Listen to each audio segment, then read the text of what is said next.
ವೇದಿಕೆಗಳು ಮುಂದೂ ಕೂಡ ಅವಕಾಶಗಳು ಸಿಗ್ತದೆ. ಇಲ್ಲಿ ಮಾತಿಗಿಂತ ಹೆಚ್ಚಾಗಿ ರೈತರನ್ನ ಉಳಿಸ್ತಕ್ಕಂಥ ಕೆಲಸ ಆಗಬೇಕು. ಆ ಪ್ರಯತ್ನದೊಂದಿಗೆ ನಿರಂತರವಾಗಿ ಸನ್ಮಾನ್ಯ ದೇವೇಗೌಡರು ಸಾಹೇಬರು, ಮಾಜಿ ಪ್ರಧಾನಮಂತ್ರಿಗಳು ಅವರ ಒಂದು ಮಾರ್ಗದರ್ಶನ ನಿರಂತರವಾಗಿ ಏನ್ ನಡೀತಾ ಇದೆ ಕಳೆದ ಒಂದೂವರೆ ವರ್ಷದಲ್ಲಿ ರೈತರ ಪರಿಸ್ಥಿತಿ, ಈ ಭಾಗದಲ್ಲಿ ಇರ್ತಕ್ಕಂಥ ಸಂಪೂರ್ಣ ಮಾಹಿತಿಯನ್ನ ಇವತ್ತು ದೇವೇಗೌಡರು ಸಾಹೇಬರು ಕಲೆ ಹಾಕಿದ್ದಾರೆ.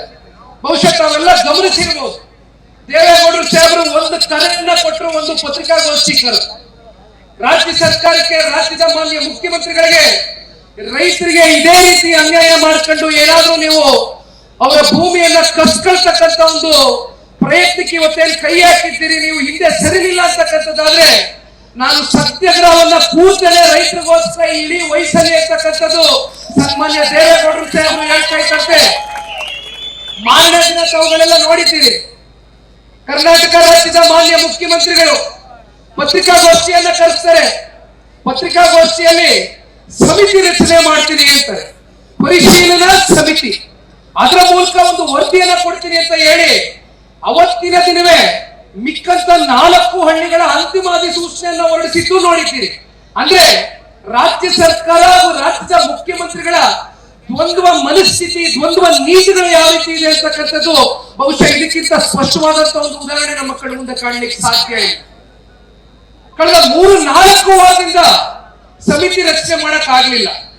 ಯಾವಾಗ ಪಾದಯಾತ್ರೆ ದಿನಾಂಕ ಘೋಷಣೆ ಆಯಿತು, ಯಾವಾಗ ಫ್ರೀಡಂ ಪಾರ್ಕ್ ವರೆಗೂ ರೈತರು ರೊಚ್ಚಿಗೆದ್ದಿದ್ದಾರೆ, ಯಾವಾಗ ಈ ಭಾಗದ 4 ಜನ ಶಾಸಕರು, ವಿಶೇಷವಾಗಿ ಈ ವಿಧಾನಸಭಾ ಕ್ಷೇತ್ರದ ಶಾಸಕರು ಮಂಜಣ್ಣ ಅವರು ಹೇಳಿದಂಗೆ ಮಂತ್ರಿಗಳಾಗಿದ್ದಾರೆ, ಇವತ್ತು ನಾವು ಅದಕ್ಕೆ ಸ್ವಾಗತ ಮಾಡ್ತೇವೆ, ಅವ್ರಿಗೆ ಅವಕಾಶ ಸಿಕ್ಕಿದ ಒಳ್ಳೆ ಕೆಲಸ ಮಾಡಿ.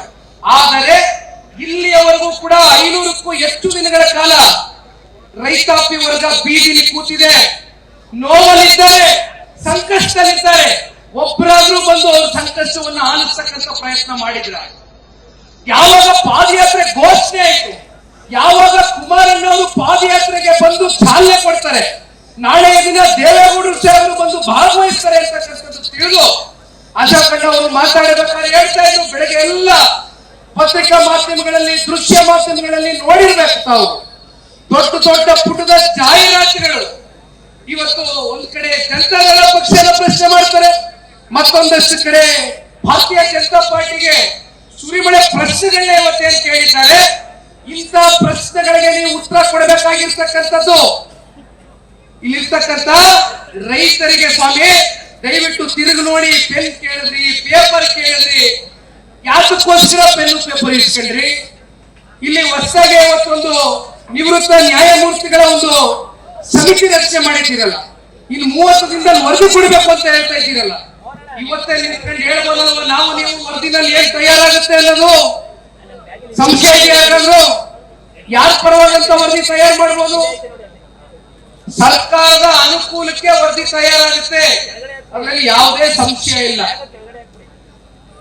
ಮತ್ತೊಂದು ಮಾತು, ಅವತ್ತಿನ ದಿನವೇ ನಾನು ಹೇಳಿದೆ, ಯಾವಾಗ ಇಲ್ಲಿರ್ತಕ್ಕಂಥ ಫಲವತ್ತಾದಂತ ಭೂಮಿಯನ್ನ ಕಬಳಿಸ್ಕೊಳ್ತಕ್ಕಂಥದಕ್ಕೆ ಫೈನಲ್ ನೋಟಿಫಿಕೇಶನ್ಗಳನ್ನ ಜಾರಿ ಮಾಡಿದ್ರು, ಕನಿಷ್ಠ ಪಕ್ಷ ಕಾಂಗ್ರೆಸ್ ಸರ್ಕಾರಕ್ಕೆ ಇದರಲ್ಲಿ 35,000 ಕೋಟಿ ರಿಯಲ್ ಎಸ್ಟೇಟ್ ದಂಧೆ ಅವ್ರ ಕಣ್ಣು ಮುಂದೆ ಕಾಣ್ತಾ ಇದೆ.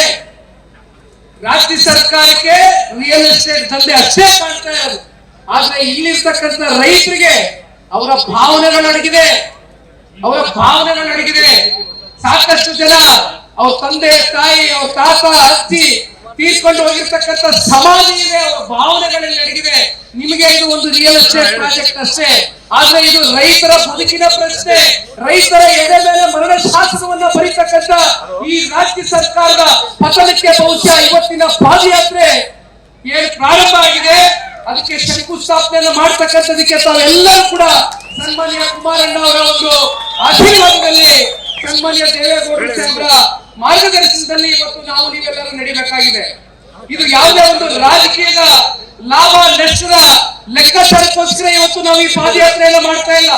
ಬಹಳ ಸ್ಪಷ್ಟವಾಗಿ ಹೇಳ್ತೇವೆ, ಕಾರಣ ಸನ್ಮಾನ್ಯ ಕುಮಾರಣ್ಣವ್ರನ್ನ, ಸನ್ಮಾನ್ಯ ದೇವೇಗೌಡರು ಸಾಹೇಬರನ್ನ 4 ದಶಕಗಳಿಂದ ಈ ಭಾಗದ ಜಿಲ್ಲೆಯ ಜನತೆ ಪಾಪ ಇಲ್ಲಿ ಇರ್ತಕ್ಕಂಥವ್ರು ಹೇಳ್ತಾ ಇರ್ತಾರೆ, ನಾವು ಜಿಲ್ಲೆ ಹುಟ್ಟಿದೀವಿ ಅಂತಕ್ಕಂಥ.